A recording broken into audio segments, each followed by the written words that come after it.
नमस्कार, एक बार फिर से आपका स्वागत है सी न्यूज भारत में। राजस्थान बुलेटिन में शुरुआत करेंगे चूरू से, जहां पर नगर पालिका भवन में राज्य सरकार के राहत शिविर का आयोजन किया गया और साथ ही बात होगी जोधपुर की, जहां पुलिस ने अवैध मादक पदार्थों के खिलाफ बड़ी कार्रवाई करते हुए 24 घंटे में 3 अलग अलग मामलों का खुलासा किया है। ऐसी तमाम खबरों पर करेंगे विस्तार से चर्चा। राजस्थान के चूरू जिले के राजलदेसर नगर पालिका भवन में राज्य सरकार के राहत शिविर का आयोजन किया गया।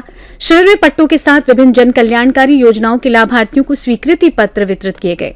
अधिशासी अधिकारी सीताराम मीणा के निर्देशन में आयोजित कार्यक्रम में पूर्व विधायक अभिनेश महर्षि मुख्य अतिथि रहे। शिविर में 16 पट्टों का वितरण किया गया। साथ ही प्रधानमंत्री स्वनिधि योजना, प्रधानमंत्री आवास योजना और स्ट्रीट वेंडर योजना के लाभार्थियों को भी स्वीकृति पत्र सौंपे गए।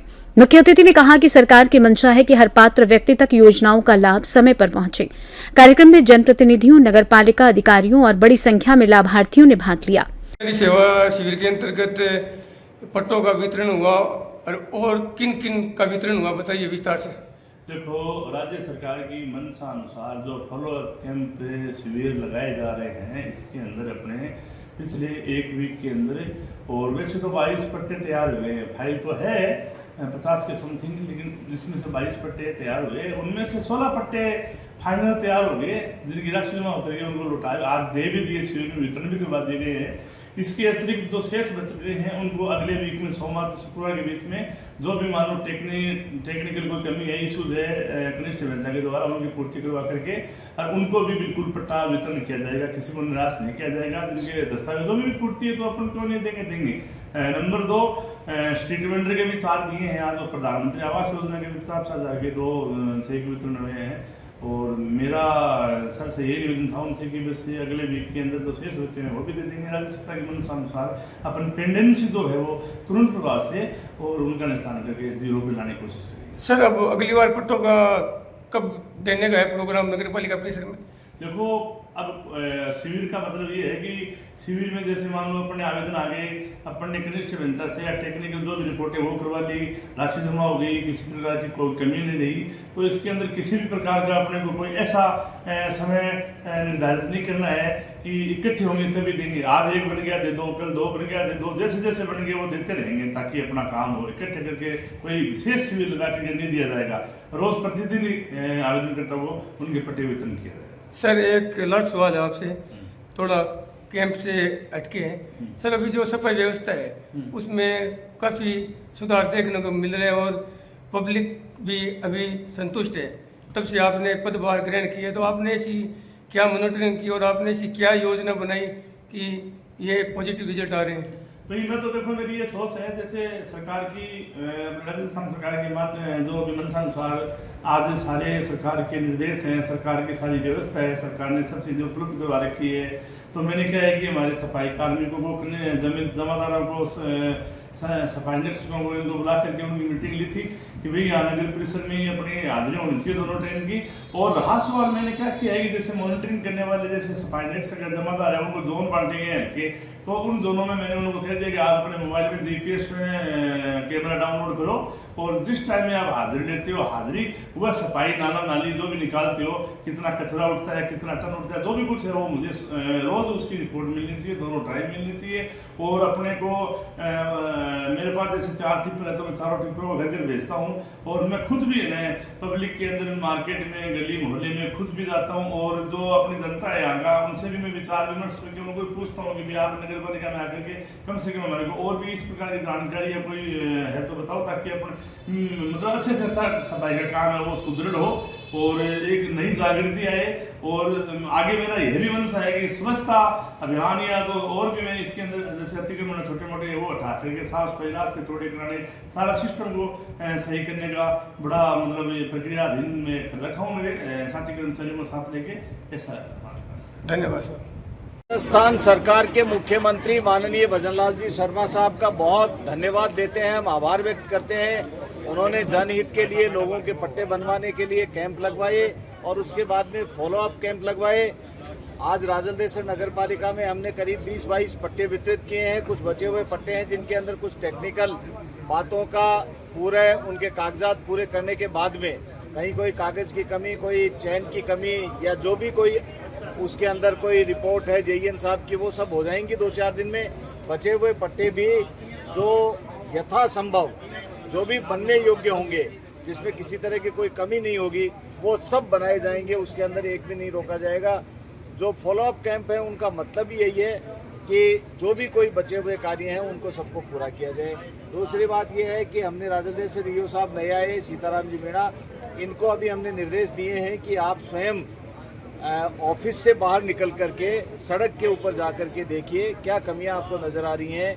उन सब कमियों को नोट करिए, उन सब कमियों को दूर कराने के लिए आप योजना बनाइए और उन सबको पूरा कराइए। राजस्थान सरकार के पास में पैसे की कोई कमी नहीं है। राजस्थान सरकार ने खूब पैसा जनहित के लिए, विकास के कार्यों के लिए दिया हुआ है और पट्टे बने और कोई भी कार्य जो नगरपालिका से संबंधित है वो सब करने के लिए ईओ साहब ने हमें विश्वास दिलाया है कि हम सब काम करेंगे और जनता के हित में अच्छे काम करेंगे। सर, एक कैंप से हटके एक मुद्दा ये है कि भ्रष्टाचार को लेकर यहाँ काफ़ी शिकायत है, उसके लेकर भादर बाम्बू ने आपके ऊपर काबिनेट महर्षि जांच नहीं करवाने दे रहे, तो इस पर आपका क्या करें? देखिए, मैंने सुना नहीं है कि उन्होंने क्या कहा। बाकी हमारी किताब जो है वो खुली किताब है, हम जनता के बीच में रहते हैं। राजस्थान के मुख्यमंत्री जी ने ये कहा है कि भ्रष्टाचार के ऊपर 0 टॉलरेंस है और भ्रष्टाचार न तो हम बर्दाश्त करते हैं न हम भ्रष्टाचार होने देते हैं। ऐसी स्थिति के अंदर आज भी मैंने, यदि आप होंगे तो मैंने मेरे स्पीच के अंदर भी ये बात कही है कि जो भी कार्य होने वाले हैं उन कार्यों को किसी भी तरह से रोकना नहीं है और नहीं होने वाले कार्यों के चाहे कितने भी कोई आदमी किसी भी तरह का कोई आरोप लगा दे, उन कार्यों के लिए जो नहीं होने वाला है, कोई गलत काम है और गलत काम कराने के लिए कोई आरोप लगा करके और वो ब्लैकमेलिंग करके कोई आदमी ये कह देगा हमको तो कल ही कि ये काम कराओ, ये नहीं करोगे तो हम तो आपके ऊपर आरोप लगा देंगे ईओ साहब। तो ऐसे यदि ईओ साहब डर करके कोई काम करेंगे, वो नहीं करने हैं। जनता के हित के काम करने हैं, सही काम करने हैं, जो बिल्कुल कागजात जिसके पूरे हैं वो सब काम करने हैं। हमने जांच कराने की जहाँ तक बात है, अविनेश महर्षि तो चुनाव हारा हुआ पूर्व एमएलए है और हम लोग जो है वो जनता के बीच में जाकर के जनता की सेवा करने का काम करते हैं। बाकी हम कोई भ्रष्टाचार के लिए किसी का काम रुकवा दें या कोई भ्रष्टाचारी है उसको बचा ले, ये काम हमारा नहीं है। ये जो कहते हैं उनकी सोच है, मैंने सुना भी नहीं है कि क्या कहा है, ये आपके माध्यम से मुझे पता लगा। सर, एक जो ये सरकारी पट्टा आवेदन की फाइलें हैं जो ये प्राइवेट व्यक्ति द्वारा यहाँ खंगाली जाती है, तो उसके नहीं, मुझे मालूम नहीं प्राइवेट व्यक्ति कौन खंगालता है किसका। यदि कोई आपके पास में सूचना है तो आप हमें दीजिएगा। ईओ साहब यहाँ पर खड़े हुए हैं और यहाँ पर जो गवर्नमेंट का कागज़ है वो गवर्नमेंट के कर्मचारी अधिकारी देखेंगे, वही उसके ऊपर रिपोर्ट करते हैं, वही उसके ऊपर उस फाइल को आगे बढ़ाते हैं। मुझे इस तरह की कोई जानकारी नहीं। धन्यवाद। चूरू राजस्थान से सी न्यूज संवाददाता धनपत शर्मा की रिपोर्ट।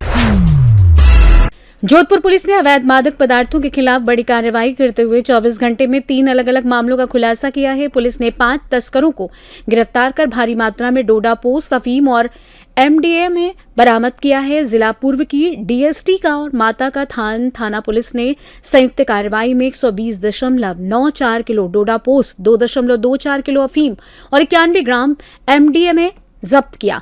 3 अलग अलग मामलों में 5 आरोपियों को गिरफ्तार कर एनडीपीएस एक्ट के तहत मुकदमा दर्ज किया गया है। पुलिस ने बरामद मादक पदार्थों के साथ एक कार, इलेक्ट्रॉनिक कांटा और अन्य सामान भी जब्त किया है। मामले की जांच जारी है।